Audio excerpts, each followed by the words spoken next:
Welcome to this week's edition of the Dakota Angler 2-Minute Fishing Report. Well, while Josh and I were down at ICast, it looked like we brought all the heat down with us. It was 95 degrees down there, and it felt like 105, but I'm sure none of you feel sorry for us at all. But the nice thing was it was cooler up here and allowed a lot of people to hit the water. It was probably one of our busiest weekends of the summer months, and a lot of people had some success around area lakes, especially up in the Northeast. Bay was definitely the place to be this past weekend and past week.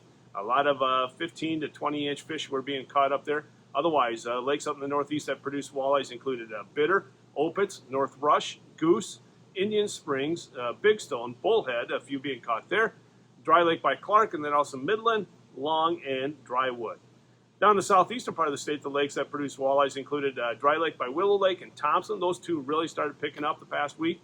And then other lakes included Ponset, Whitewood, Sinai, 81 Ponds, Brant, a few being caught there from shore. Also Henry WPA, again, a few being caught there, but it is getting quite weedy. And then also Madison, North Island, and Twin. And remember, Twin is the trophy lake where you can only keep a walleye if it's 28 inches or larger. Now the Missouri River, that seems where most everyone is heading to if you're not going to a lake, obviously. Oahe has just been a lake producing, been a fish producing machine. A lot of really nice walleyes coming out of there the past week and really all summer long. Whether or not you're talking about around the Sunset Lodge or Sutton Bay or even up by West Whitlock, a lot of people are doing quite well. Down the south part, like in Francis Case or Pickstown and Platte area, it's just been a little bit of a struggle. I won't say, people aren't catching fish. A lot of the guys are still catching fish. But again, you need to go searching for those active fish, whether or not it's down deep.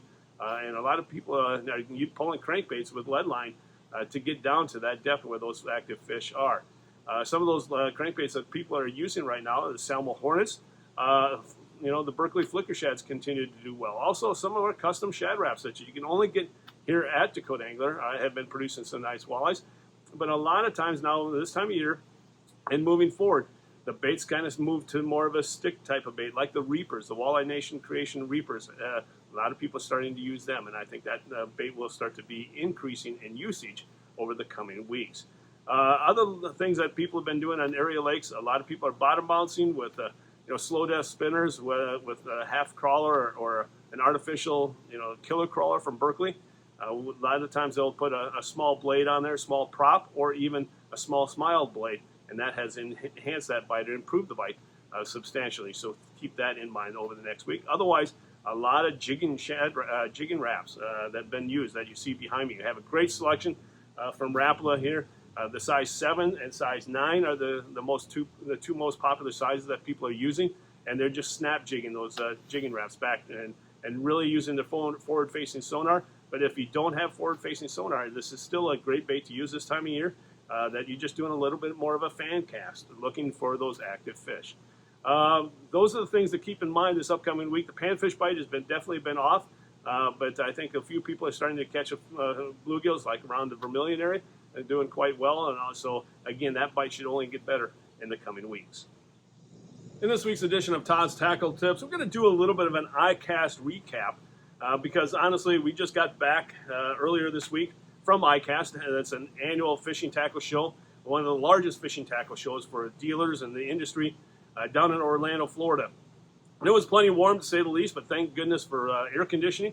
And we got to see a lot of the new products that will be launched or scheduled to be launched later this summer and into the fall and into the spring of 2025. So we really did a lot of looking around the area. We had a lot of meetings with companies like Acme Kalins, Rapala, also Daiwa, Fenwick, Pier Fishing, and I know I'm going to miss a few others. Salmo Hornets had a great meeting with Salmo about looking at new custom colors. But some of the things that caught our eye, and that's what I kind of wanted to spend a little bit of time on, Berkeley has a lot of new things coming out, especially things that are geared towards forward-facing sonar. The Berkeley drip minnow, I think it's going to be a great bait, not only to be used for forward-facing sonar, but for other types of use, even if you don't have a forward-facing sonar. But that tail is such a finesse tail. You don't have to move your rod at all, and that tail is going to move. So again, I think for a finesse bait, the drip minnow is definitely going to be the thing that you're going to be wanting to keep your eye out. Also, the new line coming out from Berkeley, it's called Forward. Again, a fishing line that's geared for forward-facing sonar. It's going to sink a little bit faster. Again, I think it's going to be a great casting line to pinpoint your cast. So again, if you don't have forward-facing sonar, it doesn't mean you can't use it. I think you'll still enjoy it because you'll cast a lot further. Kind of like the old Nanofill used to be, but we won't talk about Nanofill.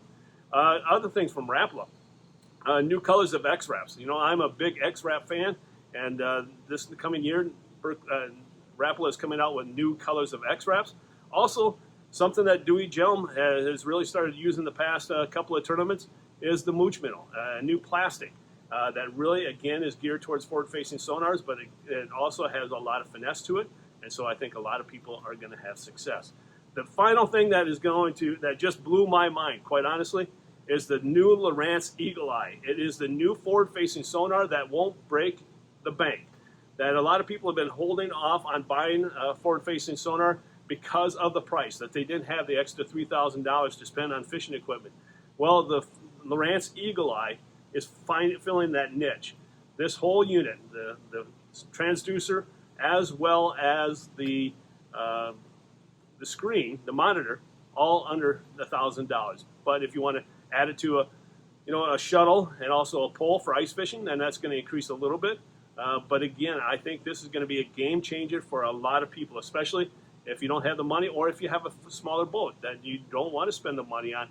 This is a great avenue to really take. It gives you a lot of options, and we're going to have it. We're going to launch it, and Lowrance is going to launch it at the Dakota Angler Ice Institute at the Sioux Falls Arena and Convention Center, November 8th through the 10th. So it's going to be the first time that you're going to be able to see it firsthand, as well as purchase it at a great price. So again, the Lowrance Eagle Eye forward-facing sonar. It's a game changer, and I think it's going to really be something that many people are going to be looking at over the next week, or the next year, I should say. I wish it was a week, but over the next year. So if you have any questions about any of these top products that we talked about, feel free to stop on by, talk to Josh or I, and we'll be more than happy to share our knowledge that we learned from ICast with all of you. And now it's time to take a look at a few photos that you sent in to me this past week.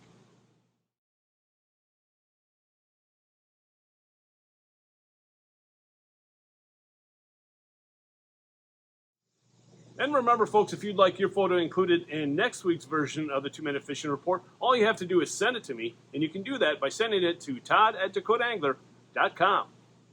And as many of you found out with Josh and I down in ICast this past week, the best way to stay up to date with all the latest happenings here at Dakota Angler, as well as in the industry, is to follow us on social media, whether or not it's through Facebook, Twitter, Snapchat, Instagram, you name it. We are your fishing source of information. So make sure to do that, to follow us on one of those different avenues and social media platforms, or also check us out on our website at dakotaangler.com, or you can feel free to give us a call, or better yet, stop on by the store. Well, folks, that's this week's version of the 2-Minute Fishing Report for Dakota Angler. I'm the owner, Todd Heitkamp, and as we say around here, fish on! We'll see you next week. And again, thanks for watching, folks. I hope you have a great and enjoyable week ahead.